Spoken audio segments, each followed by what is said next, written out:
प्रफुल्ल पटेल आणि सुनील तटकरे यांच्यावर गंभीर स्वरूपाचे आरोप केलेले आहेत। याच सगळ्या आरोपांवर थोड्याच वेळात बोलणार असल्याचं सुनील तटकरे यांनी सांगितलेलं आहे।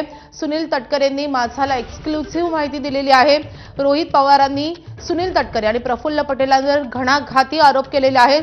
सुनेत्रा पवार पार्थ पवारांना न सांगता परस्पर प्रफुल्ल पटेल आणि तटकरेंनी आयोगाकडे पत्र दिल्याचं रोहित पवारांनी दावा केलेला आहे। ते पत्रही त्यांनी दाखवलेलं आहे। त्यानंतर आता सुनील तटकरे देखील या संदर्भात बोलणार आहेत।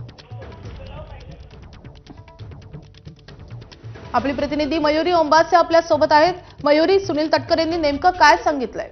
माधवी, आपण आता पाहिलं की आमदार रोहित पवार यांनी सुनील तटकरे आणि प्रफुल्ल पटेल यांच्यावर गंभीर स्वरूपाचे आरोप केले। जसं की दादांच्या बंगल्याबाहेर जी काळी जादू केली होती मागच्या अपघात होण्याच्या पूर्वी, ती काळी जादू देखील यांनीच घडवून आणली होती का, यांनीच त्या अशोक खरातच्या माध्यमातून ही काळी जादू केली होती का, अशा स्वरूपाचे गंभीर आरोप त्यांनी केलेले आहे। परत अपघाताबद्दल पण त्यांनी खूप काही आरोप जे आहेत या दोघांवर केलेले आणि या संदर्भात आपण सुनील तटकरे यांच्याशी फोनवर बोललो आणि त्याच्यावर त्या आरोपावर उत्तर घेण्याचा प्रयत्न केला।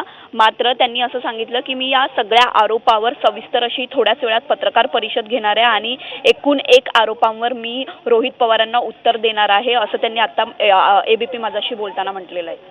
धन्यवाद मयुरी या माहितीसाठी।